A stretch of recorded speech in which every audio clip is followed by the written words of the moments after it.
mga boss chief sir. Meron naman ngayon sinasabi si Pulong Duterte, si Paulo Duterte, mga boss chief sir, para sa vice presidente, na ang tingin ko masyado na yatang late ito at para na lang ito sa mga DDS dahil wala nang maniniwala. We are confident that VP Sara will be given the opportunity to answer every allegation in the proper forum and under the proper process.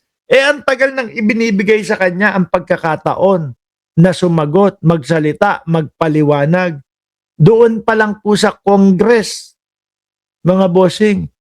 Yung mga pagpapatawag sa kanila, hindi ibig po sabihin nun, pangharas sa kanila yon. Di ba? Yung mga pagpapatawag po sa kanila ay para ipaliwanag, idepensa ang kanilang mga sarili, mga kababayan. Ang tagal na nun eh. Sino na lang ang maniniwala dito? No. Ang tagal na pinapatawag para sagutin yung lahat ng katanungan, hindi pumupunta. Pati po yung pagbabanta sa buhay ng presidente, asawa ng presidente at pinsan ng presidente. Patawag din po ng NBI, hindi din po nila pinuntahan. At isa ako sa naniniwala na ang pinaka mahihirapan silang idepensa ay yun pong pagbabanta sa buhay ng presidente, asawa ng presidente at kay Martin Romualdez. Dahil parang Marcoleta lang din ho yun, mga bossing eh. Si Marcoleta umamin, no?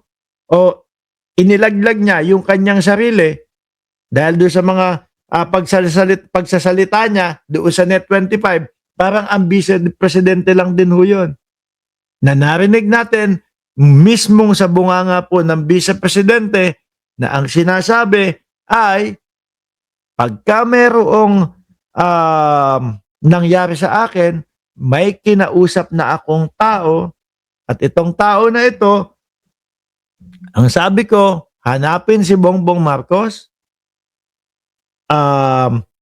si Lisa patayin si Bongbong Marcos, patayin si Lisa Araneta at patayin si Martin Romualdez. No joke, mga kababayan. No, at pumayag yung tao. Ngayon, ang sinasabi nila dito parte daw po ng free speech na lang ng vice presidente iyon. Diba? Yun ang kailangan nilang pag-aralan kung paano nila maidedepensa. Sabi ni Ma'am Lisa, Eunice, paano sasagot yan, Boss Mark? Hindi naman marunong sumagot yan. Lalo na kapag walang script. Tsaka, napagod na din ang mamamayang Pilipino sa kanila. Nung puro sasabi nila, tamang panahon, proper forum, sasagutin. Pero, ang makikita mo doon sa mga balita na ginagawang hakbang ng grupo ng kampo ni Sara Duterte ay pumunta sa Supreme Court magsumbong para sabihin na wag ituloy yung impeachment sa kanya. Di ba? Kaya ako nalilito ko doon sa mga DDS, hindi ko alam kung pinapagana pa ba yung kanilang utak, sasabihin sa kanila ng kampo ng Vice Presidente, okay na, ready na, kayang-kaya natin to, ready na sa proper forum. No? Sasagot na talaga pagdating sa Senado. Pero wag ka. Ang hakbang nila pumunta sa Supreme Court, sabihin, mahina po yung mahina po yung mga ebidensya laban sa Vice Presidente. Kaya dapat ihinto yung impeachment. O di ba? Sasabihan kayo bloodbath. Sasabihan kayo bukod sa sasabihan kayong bloodbath, sasabihan kayo ng ready na.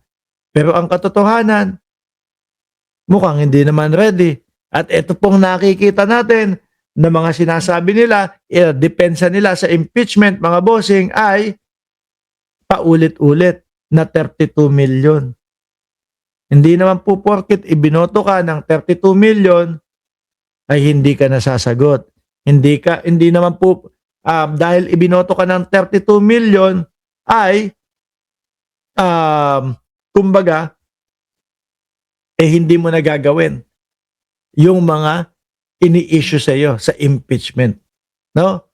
Ngayon mga kababayan, mamaya babalik kami 2:00 ng katanghalian. No, naka-live po tayo para po doon sa day 2 Tama ba ako? Day 2 ng impeachment, mga boss chief amo sir, kay Vice Presidente Sara Duterte. Kaya ngayon, ano muna ako, magsasalabat muna ako para sa aking lalamunan. Kita-kita ulit tayo 2:00, mamayang hapon, mga boss chief amo sir. Paalam.